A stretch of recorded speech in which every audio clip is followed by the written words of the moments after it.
¿Se oye? ¿Sí? Buenos días. Vamos a ir al libro de Gálatas, de Pablo a los Gálatas. Esta epístola que estamos ya concluyendo en esta serie de predicaciones positivas. Y vamos a comenzar en esta mañana el último capítulo, el capítulo 6, que es la parte práctica de la carta a los Gálatas. La carta a los Gálatas no es una carta a una sola iglesia, es una carta a las iglesias de la región de Galacia, lo que es ahora la región de Turquía. Entonces, al ser una carta a muchas iglesias, tenemos que pedir al Señor en esta mañana qué tiene el Espíritu que decirnos a la iglesia de Vicálvaro. Y haciendo un breve vuelo de pájaro sobre la carta, para los que se incorporan hoy y no han estado en los sermones anteriores, vemos que estas iglesias, o vamos a llamar a esta iglesia, a estos Gálatas, están siendo influenciados por falsos maestros que intentan hacerles creer que el verdadero cristianismo no es suficiente con Cristo. Hay que circuncidarse, hay que volver a la ley, hay que cumplir preceptos. Y esto no es otra cosa que añadirle algo a la fe. Y sabemos que solo Cristo salva, no es Cristo y algo más, pues ellos querían llevarles a sumar a Cristo. Y a esto les conocemos como los legalistas, hombres que imponen mandamientos de hombres para poder justificarse delante de Dios por medio de sus obras, por medio de su religión, del cumplimiento de leyes, de normas, de preceptos. Y podemos imaginar la indignación de Pablo de ver la iglesia o las iglesias que él ha plantado, el evangelio de la gracia que él ha llevado, y ver a estos hermanos regresarse nuevamente a una herejía judaizante por medio de falsos maestros que están intentando apartar a los verdaderos creyentes. Y una de las palabras que Pablo repite a lo largo de la carta, que no podemos olvidar, es libertad. Libertad. Esta palabra tiene que resonar en nuestras mentes cuando nos acordemos de Gálatas. Y el Espíritu está llamando a la iglesia a permanecer en esta libertad a la que han sido llamados. Han sido hechos libres en Cristo. Veíamos en el capítulo 4, versos 8-9, que podemos leer. Dice: ciertamente en otro tiempo, no conociendo a Dios, sirvíais a los que por naturaleza no son dioses, mas ahora conociendo a Dios, o más bien siendo conocidos por Dios, ¿cómo es que os volvéis de nuevo a los débiles y pobres rudimentos a los cuales os queréis volver a esclavizar? Ahora, en el uso de esta libertad, veíamos también que Pablo advierte de que no usen esa libertad para vivir en libertinaje, satisfaciendo los deseos de la carne. Lo veíamos en el 5:13. Dice: sino servíos unos a otros en amor. Y la semana pasada vimos cómo los deseos del Espíritu están enemistados con nuestros deseos en la carne. Estamos siendo, y se nos preguntaba, ¿quién nos gobierna? ¿Por quién estás siendo gobernado? ¿Por los deseos de tu carne o por los deseos del Espíritu? Lo leíamos en el 5, 22 y 23. Dice: mas el fruto del Espíritu es amor, gozo, paz, paciencia, benignidad, bondad, fe, mansedumbre, templanza. Contra tales cosas no hay ley. Pero los que son de Cristo han crucificado la carne con sus pasiones y deseos. Si vivimos por el Espíritu, andemos también por el Espíritu. No nos hagamos vanagloriosos, irritándonos unos a otros, envidiándonos unos a otros. Pablo pide a los Gálatas que vivan no en el libertinaje, sino en el fruto del Espíritu, obedeciendo a la palabra y no exponiéndose al peligro de la vanagloria. Y aquí es donde nos quedamos la semana pasada. Ahora, en el capítulo 6, que vamos a leer ahora del 1 al 10, Pablo va a hablarnos del obrar del Espíritu en la iglesia y de nuestra responsabilidad como creyentes de perseverar en hacer el bien, no por medio de motivaciones legalistas, sino por medio de el andar y del obrar del Espíritu Santo en los creyentes. Y nuestra responsabilidad de perseverar, en no desmayar y en que un día veremos el fruto. Y que Dios juzgará toda obra que hayamos hecho. Así que vamos a leer el texto. Dice Gálatas 6:1. Hermanos, si alguno fuere sorprendido en alguna falta, vosotros que sois espirituales, restauradle con espíritu de mansedumbre, considerándote a ti mismo, no sea que tú también seas tentado. Sobrellevad los unos las cargas de los otros, y cumplid así la ley de Cristo. Porque el que se cree ser algo no siendo nada, a sí mismo se engaña. Así que cada uno someta a prueba su propia obra, y entonces tendrá motivo de gloriarse solo respecto de sí mismo, y no en otro, porque cada uno llevará su propia carga. El que es enseñado en la palabra, haga partícipe de toda cosa buena al que lo instruyó. No os engañéis, Dios no puede ser burlado, pues todo lo que el hombre sembrare, eso también segará. Porque el que siembra para su carne, de la carne segará corrupción, mas el que siembra para el Espíritu, del Espíritu segará vida eterna. No nos cansemos, pues, de hacer el bien, porque a su tiempo segaremos, si no desmayamos. Así que, según tengamos oportunidad, hagamos bien a todos, mayormente a los de la familia de la fe. Pues vamos a dividir el texto en dos puntos en esta mañana. El primero, de los versículos 1 al 6, que nos habla de nuestra responsabilidad con los hermanos en la congregación. Y dentro de este punto vamos a ver tres aspectos que vamos a ver muy claramente. Nos habla de restaurar al hermano caído, de soportar las cargas los unos sobre los otros y de proveer para los que nos instruyen en la palabra. Y en segundo lugar vamos a ver de los versículos 7 al 10 un llamado a la perseverancia, a hacer el bien. Y algo que me gustaría que te llevases hoy es que Dios ha dado su Espíritu a su Iglesia. ¿Para qué? Para que podamos cumplir la ley de Cristo. Y por ello podemos perseverar en lo que se nos pide y en lo que se nos demanda, en no desmayar, en hacer el bien y en esperar el fruto a su tiempo.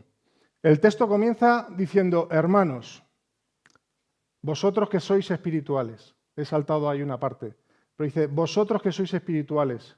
Y aquí lo que vemos en esta expresión es un sarcasmo, porque no es posible que aquellos que los ha llamado necios por apartarse del Evangelio, de la gracia, ahora les llame espirituales. Entonces, esto tiene un propósito en los Gálatas. Precisamente, si los Gálatas son algo, es que no son espirituales. Si no, Pablo se hubiera ahorrado esta carta. Y continúa diciendo, si alguno fuere sorprendido en alguna falta, restauradle con espíritu de mansedumbre, considerándote a ti mismo, no sea que tú también seas tentado. Recordemos que estamos en el contexto de la Iglesia, y aunque nos sorprenda, desgraciadamente se van a dar situaciones de pecado dentro de la congregación, y situaciones de pecados graves, en hermanos que no esperaríamos nunca, en pastores. Así que lo que nos está advirtiendo es que el pecado está presente incluso dentro de la Iglesia. La pregunta es, ¿cómo deberíamos de tratar a los hermanos? ¿Cómo deberíamos tratar al caído? ¿Cómo deberíamos restaurarle? Pues Pablo nos dice, y lo sabemos porque el fruto del Espíritu, que es amor, gozo, paz, paciencia, benignidad, fe, humildad.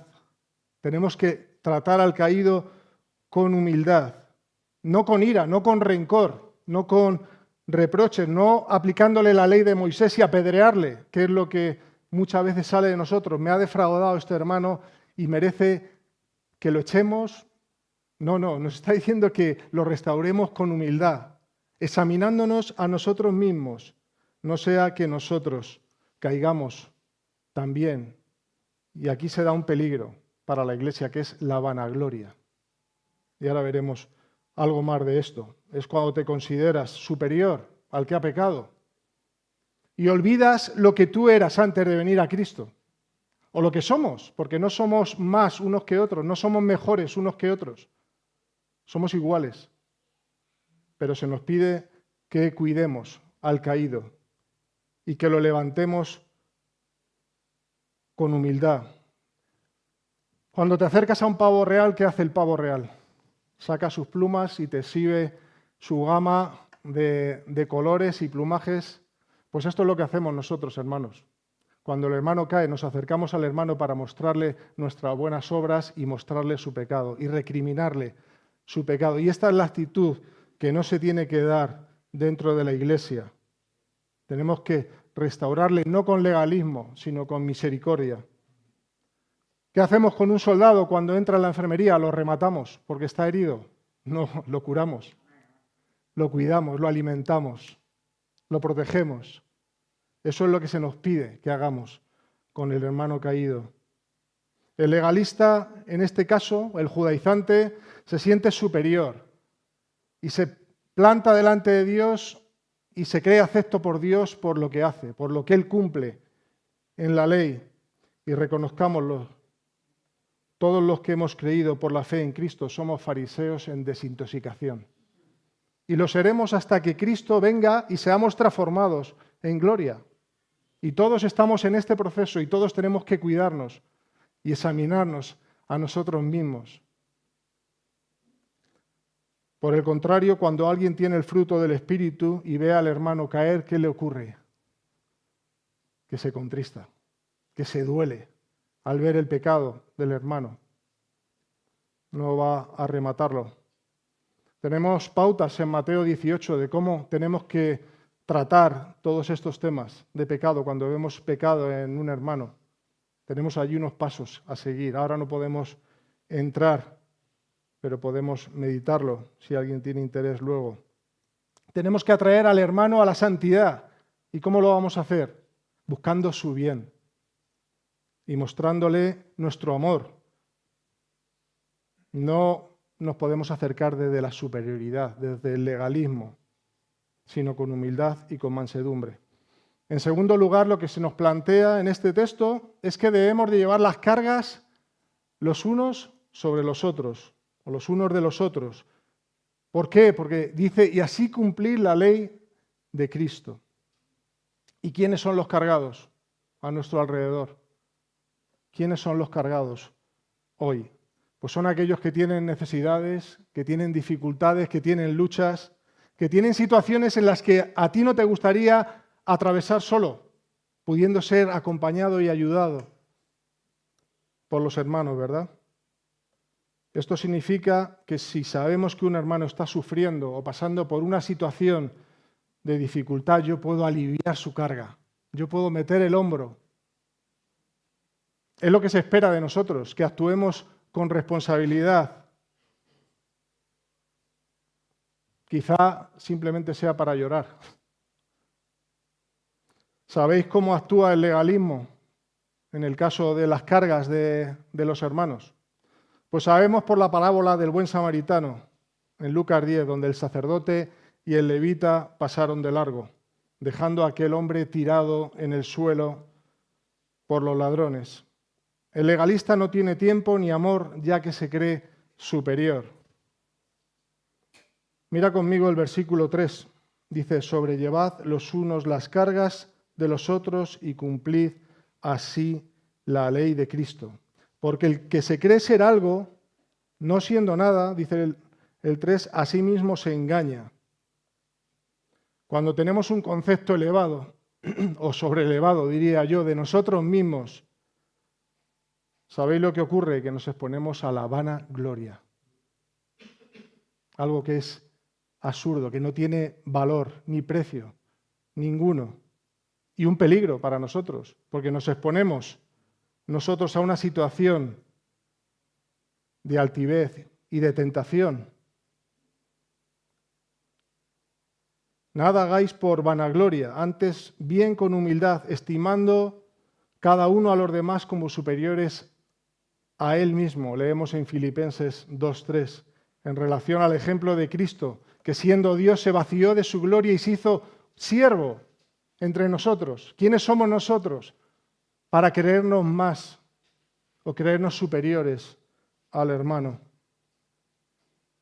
Pues considerar la gracia de Dios, la gracia inmerecida de Dios para con el pecador nos lleva a huir del legalismo, a correr de cualquier situación legalista en la que nos veamos inmersos, ya que debemos de vernos delante de Dios como nada, pues nada de lo que tenemos en Cristo lo merecemos. Y no puedes justificarte delante de Dios por nada que hayas hecho o por nada que seas, excepto nuestra gloria tiene que estar en Cristo. Si en algo nos debemos de gloriar, dice Pablo, nos gloriaremos en Cristo y en lo que Él ha hecho. Así que vemos que la responsabilidad cae sobre nosotros a la hora de examinar nuestro corazón y motivaciones cuando servimos. No vaya a ser que caigamos en la vanagloria. Y cada uno ayudará dentro de su responsabilidad, dentro de la Iglesia. Pero lo que no podemos hacer, hermanos, es compararnos con otros. No, yo es que hago más que el otro. Es que si yo no ayudase, es que si yo no diese, si yo no ofrendase.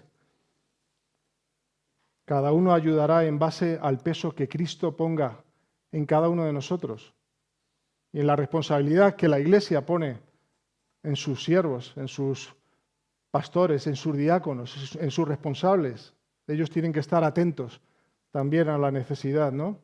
Pero dice que cada uno, en el verso 4 y 5, que cada uno someta a prueba su propia obra y entonces tendrá motivo de gloriarse solo respecto de sí mismo y no en otro, porque cada uno llevará su propia carga. Un detalle a tener en cuenta en el pasaje es una aparente contradicción. Cuando meditas en el texto dice, llevad las cargas los unos sobre los otros, verso 2, y ahora en el 5 dice, cada uno llevará su propia carga. ¿Se está contradiciendo el pasaje?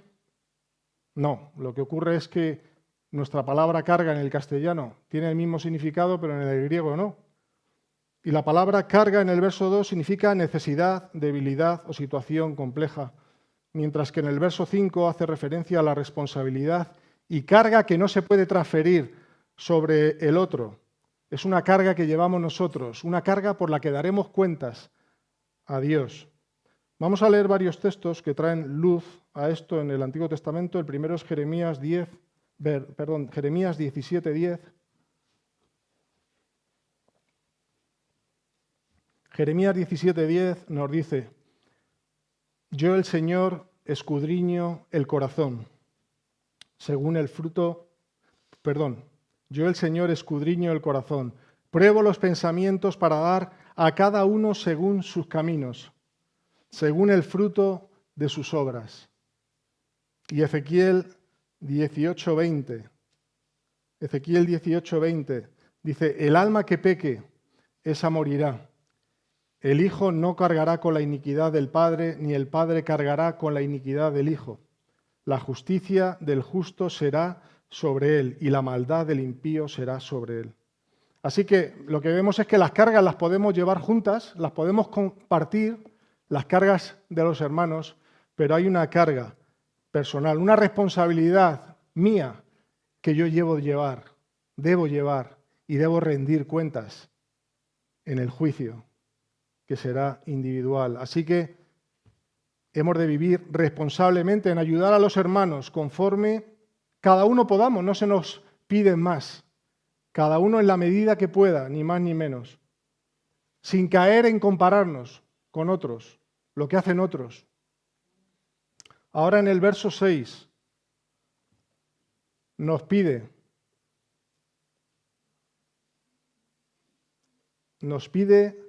algo que a priori, cuando lees el texto, parece que está desconectado de lo anterior. Hemos visto, restaura al hermano en humildad, lleva sus cargas, pero ahora nos dice que tenemos que proveer para las necesidades del que nos instruye, ¿no? Del que está al cuidado del rebaño. Pero veremos cómo no está desconectado de lo anterior. ¿Y qué podía estar ocurriendo? pues que los pastores estuvieran amonestando a los que se estaban apartando del Evangelio, de la libertad en Cristo y se estaban volviendo al judaísmo,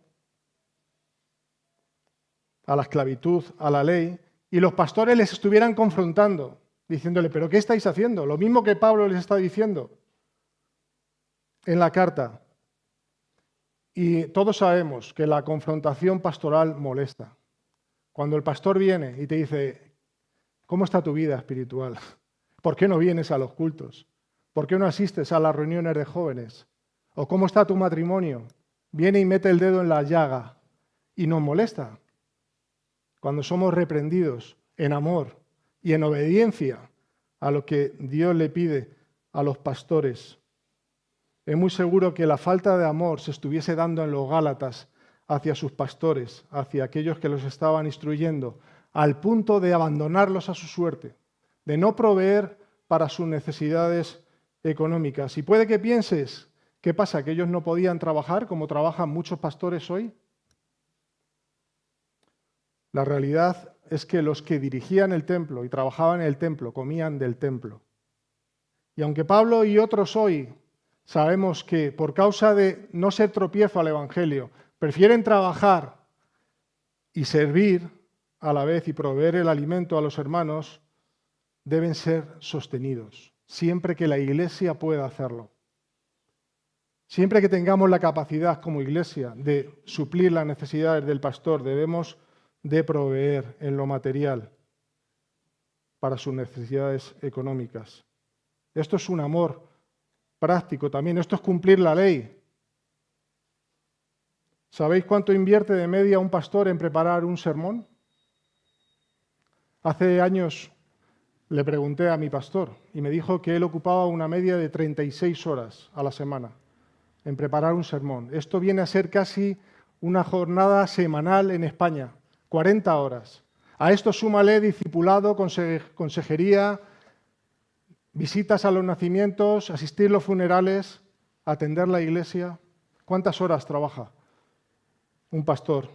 ¿Creéis entonces que debemos de hacer partícipes de las bendiciones materiales a los que nos instruyen en la palabra, a los que nos bendicen espiritualmente de parte de Dios?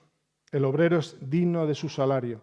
Y lo que ocurre es que el legalista está falto de amor. Siempre buscará excusas para no proveer y compartir de lo que Dios le da. Y Pablo condena esto. Y sabemos que el Señor tendrá en cuenta nuestra irresponsabilidad.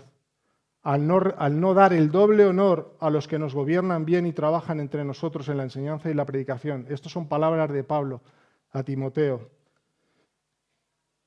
Capítulo 5, 17, 18. Creo que es la segunda carta. He puesto solo Timoteo. Pero cuando descuidamos todo esto, ¿qué ocurre? Que somos responsables y desobedientes a Dios. Pues Él ha dejado mandamientos no para cargarnos, sino para bendecirnos. Él ha dejado todo esto escrito para tu beneficio y mi bendición espiritual y el crecimiento de su iglesia. Hemos visto en los versículos del 1 al 6 que cumplir la ley de Cristo es poner de manifiesto un amor para con el caído, el sobrellevar las cargas los unos sobre los otros y el proveer en lo material para el que nos bendice y nos ministra por la palabra. Y que lo correcto es hacerlo con humildad y generosidad, sometiendo a prueba nuestra propia obra ante Dios. Cuando una iglesia es realmente espiritual y se esfuerza en cumplir la ley de Cristo, ¿sabéis a qué nos exponemos? ¿Sabéis a qué se expone la iglesia? Cuando obedece a su palabra, pues nos exponemos a unas recompensas eternas.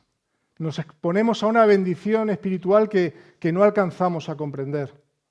Y es lo que vamos a ver en los versículos del 7 al 10. Hace unos años una amiga vino de Colombia y traía su dinero en una bolsa. Y se lo dio a unos conocidos para que invirtiesen ese dinero en criptomonedas. Al cabo de un tiempo ese dinero desapareció. Le prometieron una riqueza inmediata, una siembra rápida. Pero ¿sabéis una cosa? Lo que vamos a ver ahora, la siembra en el Espíritu, es una siembra a largo plazo. Es una siembra que nadie nos va a quitar. Un llamado a perseverar haciendo el bien a los demás. Esta sección comienza diciendo, no os engañéis, Dios no puede ser burlado. Todo lo que el hombre sembrare, esto también segará. Esto significa que todos nos presentaremos un día ante el tribunal de Cristo y daremos cuenta de toda cosa buena o mala que hayamos hecho, la cual recibirá pérdida si es en la carne, y toda cosa buena realizada o sembrada en el Espíritu recibirá su recompensa. Sabemos que Dios es justo y Él va a pagar a cada uno, justamente conforme a lo que cada uno hayamos sembrado. Y está establecido en Hebreos 9:27 que el hombre muera una sola vez y después de esto el juicio. La muerte la tenemos segura y el juicio más nos vale estar preparados porque llegará. También vemos que Pablo está enseñando algo muy sencillo. Lo que siembras, recoges. Esta es la ley de la siembra y la siega. Si siembras cardos, ¿qué vas a recoger? Espinos. Si siembras alimento, vas a comer algo. No sé si mucho, pero algo. Si siembras en la carne, recogerás maldad. Si siembras para agradar al Espíritu, recogerás vida eterna y tesoros celestiales, se nos promete. Y este pasaje les encanta a los falsos teólogos de la prosperidad, que ni es teología ni es próspera, porque ¿sabéis a quién bendice? Únicamente al que engaña al incauto. Y este pasaje no está hablando de bendiciones materiales, no está hablando de dinero, no está hablando de propiedades. Está hablando del fruto de la carne y del fruto del Espíritu. Y la pregunta que podemos hacernos es, ¿para cuál de los dos estamos sembrando? Hermanos y amigos, no seamos insensatos como los Gálatas y ciegos. La verdadera felicidad no tiene que ver nada con lo material, sino con lo que sembramos para la vida por venir. La vida verdadera que viviremos eternamente con Cristo, no algo fugaz, como es esta vida. ¿Te imaginas una eternidad con Cristo? Porque si no está Cristo no queremos estar allí. Cristo es nuestro gozo, Cristo es nuestra paz. Cristo es la vida, Cristo es todo cuanto el hombre necesita. La carne puede satisfacer tus apetitos al instante, es verdad. Es fácil sembrar para la carne. Pero ¿sabéis una cosa? Esa satisfacción dura un instante y tiene unas consecuencias perversas. Pero ¿sabéis por qué nos desanima sembrar en el Espíritu? Dice Pablo en el verso 9, no nos cansemos pues de hacer el bien, pues a su tiempo cosecharemos. Lo que está diciendo aquí es que las recompensas, según la siembra en el Espíritu, no son instantáneas. Tú no vas a cosechar según siembras. Eso lo hacían los fariseos, que buscaban el aplauso. Y ese era todo su beneficio. Nosotros no debemos ser guiados por esto. Debemos de sembrar por fe, esperando que a su tiempo el Señor bendiga la siembra. Por eso desmayamos a veces, nos cansamos de hacer el bien, de perdonar, de dar nuestro tiempo, de perseguir al hermano que nos ignora y que se tropieza una y otra vez. Pero nos dice que no os canséis, que no os desaniméis, pues a su tiempo, en su misericordia, quizá en esta vida veremos fruto, pero lo que se nos promete es una siembra para la eternidad, donde nadie podrá quitarnos el galardón. Es posible incluso hacer bien y que por hacer bien nos encontremos en dificultades, que por ser buenos, por ser generosos, no nos devuelvan un préstamo, nos traten mal, hablen mal de nosotros. Pero hermanos, perseveremos en restaurar humildemente al caído, en llevar las cargas los unos sobre los otros, en suplir en la medida que Dios nos bendice para bendecir a los que nos instruyen y nos pastorean. No nos cansemos de hacer el bien, no solo a los hermanos. Pablo dice primeramente a los de la fe. Pero ¿sabéis por qué dice esto? ¿Sabéis por qué Pablo da una prioridad a los hermanos en la congregación? Porque sabemos que cuando hacemos bien a un hermano, se lo estamos haciendo a Cristo. No se lo estamos haciendo a cualquiera, se lo estamos haciendo a Cristo. Dice Proverbios 19, 17, el que se apiada del pobre presta al Señor. El mismo apóstol, en el capítulo 2 de esta carta, los apóstoles le pidieron que hiciese algo, que cuidase de los pobres. Y él se procuró ser diligente en esto y proveer para los pobres a lo largo de su vida. Al legalista le cuesta hacer el bien. Vemos que el sacerdote pasa de largo, el levita dejó al hombre tirado, quizá llevaba prisa para ensayar la alabanza en el templo, pero el buen samaritano se detuvo a ayudarlo. ¿Nos cuesta hacer el bien? ¿Me cuesta hacer el bien? Si esto es así, porque la carne gana terreno al espíritu. Si no soy generoso, si no soy humilde, si no veo las cargas de mis hermanos, tengo un problema. Y tengo que examinarme y tengo que ser responsable a la luz de lo que estamos oyendo hoy. Este pasaje que hemos visto es todo práctica, es todo aplicación para la iglesia. No vamos a pasar ahora a ver las aplicaciones que tiene este texto, porque todo es aplicable en la iglesia. Si queremos sembrar en la siembra que agrada al Espíritu, debemos de ser humildes, misericordiosos y generosos y examinarnos a nosotros mismos, no ante el hermano, sino ante el espejo de la ley. Es muy fácil mirarse delante del hermano y ver sus fallos, pero mírate en Cristo, mírate en el amor de Cristo, mírate en los requisitos que pide Cristo, de que ames a tu hermano como te amas a ti mismo y cumplas así la ley de Cristo. Proveamos de lo que Dios nos da para con nuestros pastores y maestros, por su arduo trabajo, por su perseverancia en el Evangelio y en la fe. A su tiempo segaremos para vida eterna. Y querido amigo y amiga que nos visitas en esta mañana, si sigues justificándote delante de Dios por medio de tus obras, si sigues pensando que un día llegarás a la presencia de Dios y podrás entregarle tus obras, justificándote por ellas fuera de la justificación por la fe en Cristo, estás perdido. Te exhorto y te exhortamos, y os exhortamos a que vengáis en arrepentimiento y fe a Cristo. Y Él os librará de la esclavitud del pecado, del yugo de una ley que somos incapaces de cumplir. Y cuando uno prueba de Cristo, ya no quiere nada más. Porque como dice Pablo, todo lo tengo por basura, por ganar a Cristo.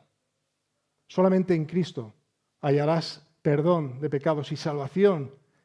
Y no solo eso, sino una recompensa eterna por todo lo que hagas y siembres en el Espíritu. Para nosotros hoy, los creyentes, ¿de dónde viene nuestra fuerza para poder obrar y sembrar en el Espíritu? Dice Gálatas 24, 5, 24 y 25. Lo leemos otra vez. Dice, pero los que son de Cristo han crucificado la carne con sus pasiones y deseos. Si vivimos por el Espíritu, andemos también por el Espíritu. Sabemos que el requisito para poder andar era vivir en el Espíritu. Y los que vivimos en el Espíritu tenemos que ser guiados por el Espíritu. Y tenemos que seguir haciendo morir las obras de la carne. Y también deberíamos de retroceder a Gálatas 2:20, este versículo que nos sabemos también de memoria, pero que en la práctica nos cuesta vivir, porque hemos de morir. Dice, con Cristo estoy juntamente crucificado, y ya no vivo yo, mas vive Cristo en mí. Y lo que ahora vivo en la carne, lo vivo en la fe del Hijo de Dios, Señor nuestro. Hermanos amados, si el Espíritu Santo si Dios ha dado el Espíritu Santo a su iglesia, ¿no nos va a dar también la guía y la ayuda para cumplir y perseverar en las buenas obras que Él nos manda y sembrar para vida eterna? Recordemos que Dios produce tanto el querer como el hacer en nosotros por su buena voluntad. Él lo hace todo, porque la gloria es para Él.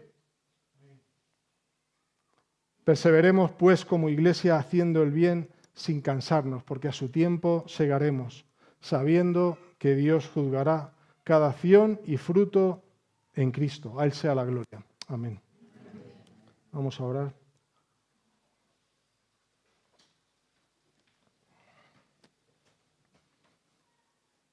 Padre Santo y Dios eterno, gracias, Señor, porque has tenido misericordia, Señor, de nosotros y nos has dado, Señor, a tu Hijo unigénito en la cruz del Calvario, el justo, el que no cometió pecado, se hizo maldito, Señor, maldición en aquella cruz por nosotros, Señor, para darnos vida, para darnos libertad, Señor. No permitas que tu iglesia se